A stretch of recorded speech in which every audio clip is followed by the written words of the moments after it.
It was a super easy breezy pregnancy. I was totally channeling that inner yogi that I'm just going to breathe through labour and it won't be painful.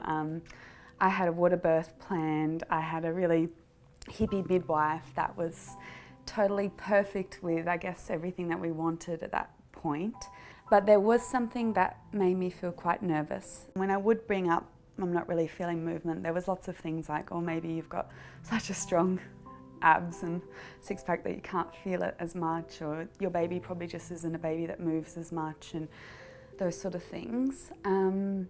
Then, you know, I listen, you trust completely what the medical world says, and you know, they're, in some ways you feel like they're higher up and they know more. So I just listened, and then at about, I reckon from 32 weeks I started to feel a bit weird. Like I started to drop down my teaching yoga, I stopped practicing yoga, and it was almost like that real intuition was coming through. And then at 33 weeks and 5 days, I woke up, well actually no, at 2 a.m. that morning, my dog woke me up, and he never sleeps on the bed, like never. And he jumped up onto the couch and started crying at 2 a.m. And I had this like intense feeling come over me, and I was like, is he trying to tell me that the baby's died? Like that's the first thing that happened. And then straight away I was like, oh, Bianca, don't think about stuff like that, that's ridiculous. And then I fell back to sleep somehow. I didn't feel any movement. And then the next morning I did the whole orange juice, lay on your side. I did a headstand to try to get the baby to move, and she wasn't moving. And then we pretty much just went into hospital, and they just told us that there is no heartbeat. It was a full whirlwind of emotions. Like I didn't know what to expect. They just pretty much told us, you're shit out of luck. It's really fucking shitty. Go home, sleep on it. Like there's something to sleep on about it, or try to get some sleep, and like I'm gonna sleep and come back tomorrow morning. I felt really ashamed that she'd passed.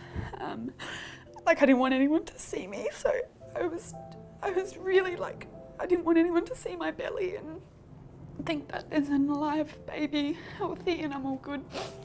So I definitely freaked out a lot, like having to go home.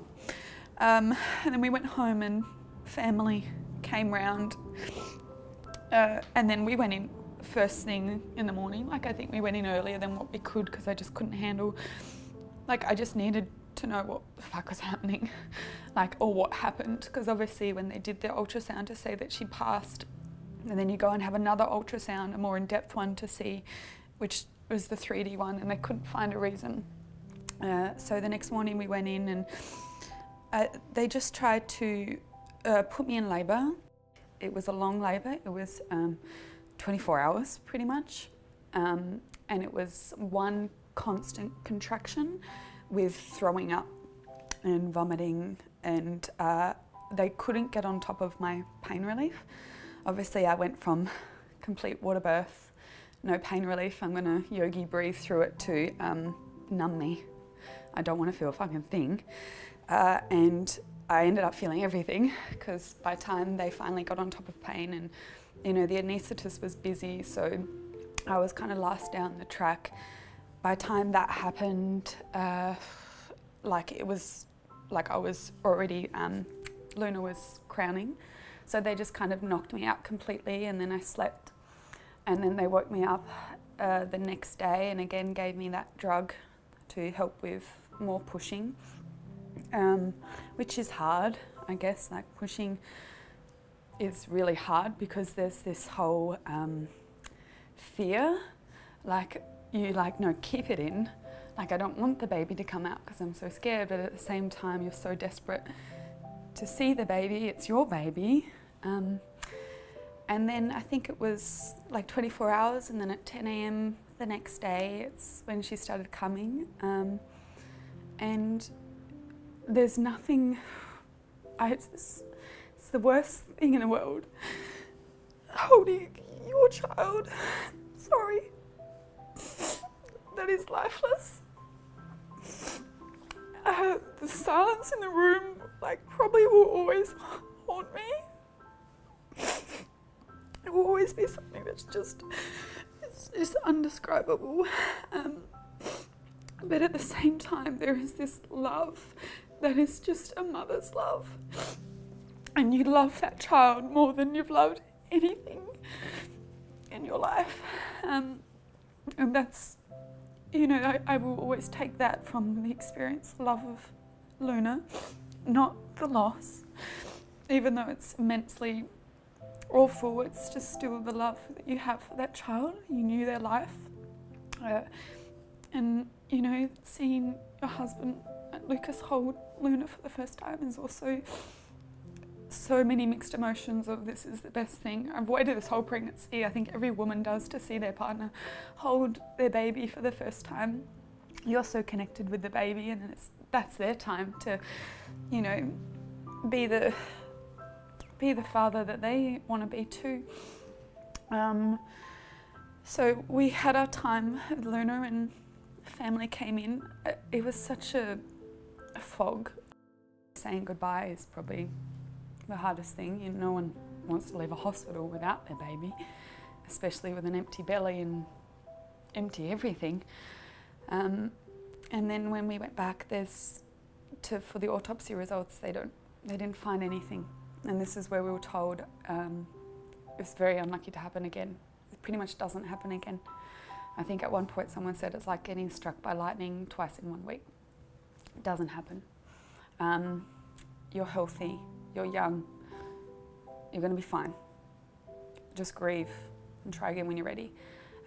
Definitely left the hospital, obviously mourning and missing Luna, but we were desperate to try again. I know I was. It was like I needed to leave the hospital with my baby. It's not like I was trying to fill the hole up. The hole is a different shape, but I was trying to fill parts of that hole up with another baby. So we started trying pretty much as soon as I got the all clear, and I was a mess.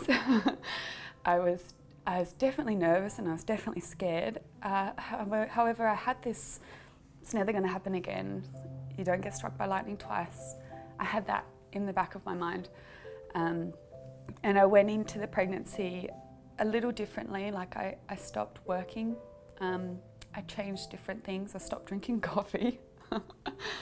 I definitely only slept on my left side. Like I did all the to-dos, you know, I guess, while pregnant, that you kind of just hear about, you don't really learn about. We had extra scans and we had extra Dopplers. We had like a random doctor that we saw, because it was always someone different. And I said to her, my baby doesn't have a pattern. And she did say, maybe your baby's pattern is they don't have a pattern. So I was like, great. What?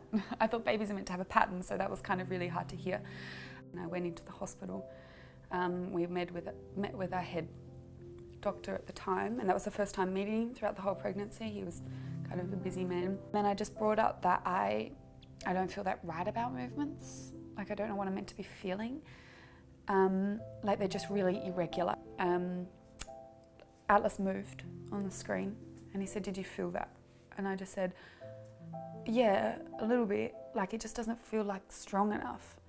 And he said, well, that's spontaneous movement. It looks good to me. Everything looks all good. Everything's okay.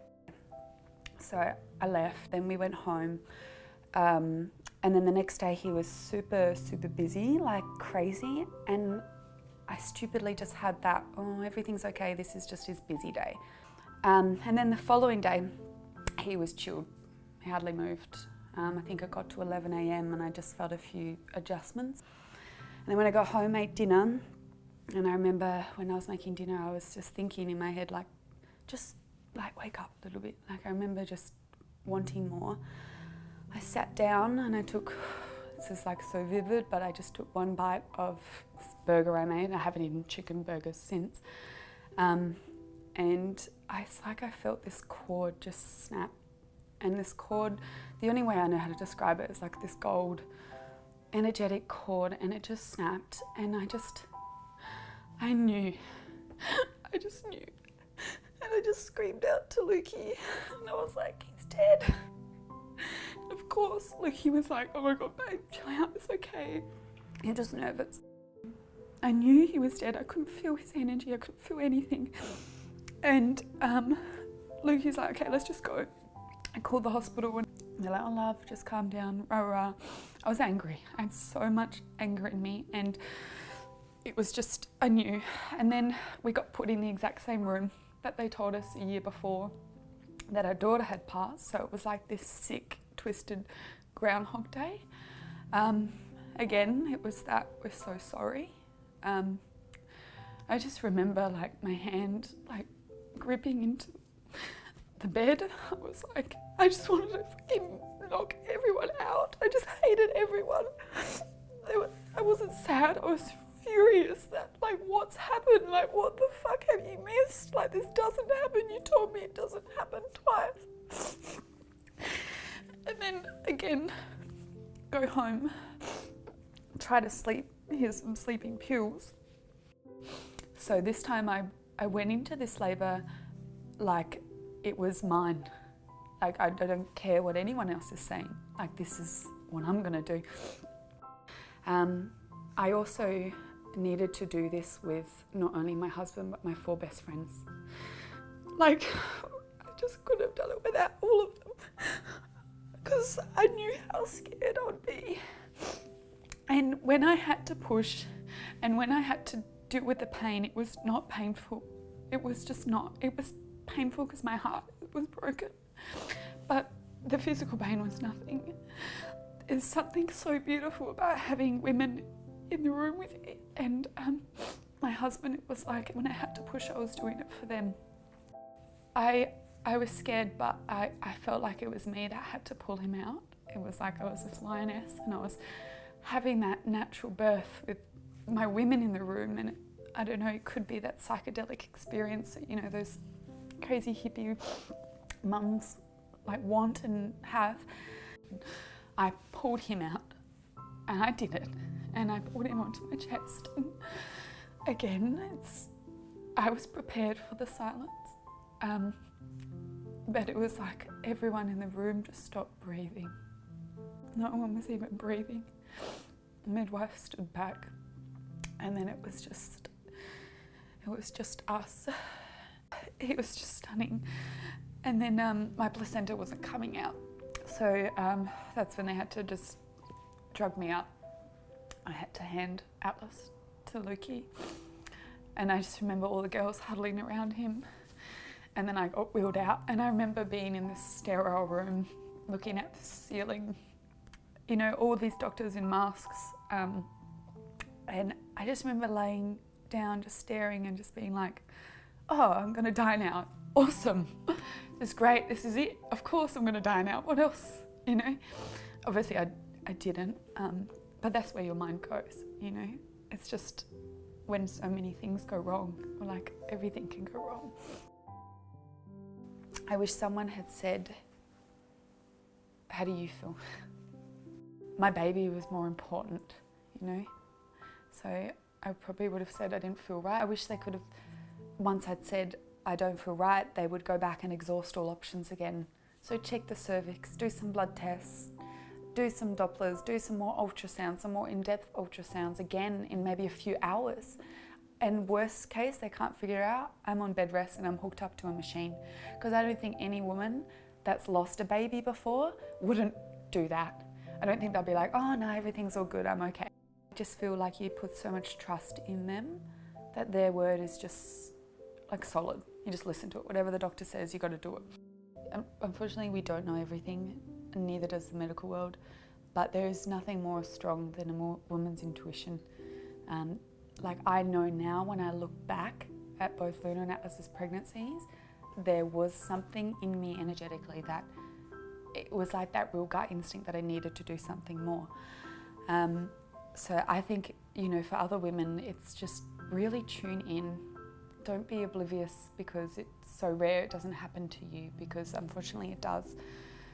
Don't let it scare you, because pregnancy is like freaking amazing. It's like the most beautiful, life-changing like, it just completely changes you when you see how beautifully your body can change. But let it encourage you to be a better voice for your child, to be maybe more assertive if that's something that you lack. I know I lacked assertiveness, but I don't now because of my children. And then I think for a woman that's had a loss is talk about their children. Like, talk about them, because it's sad and it's awful, but they were beautiful. They were your everything. Thank you. Thank you for helping to be my voice when I felt like my voice wasn't strong enough.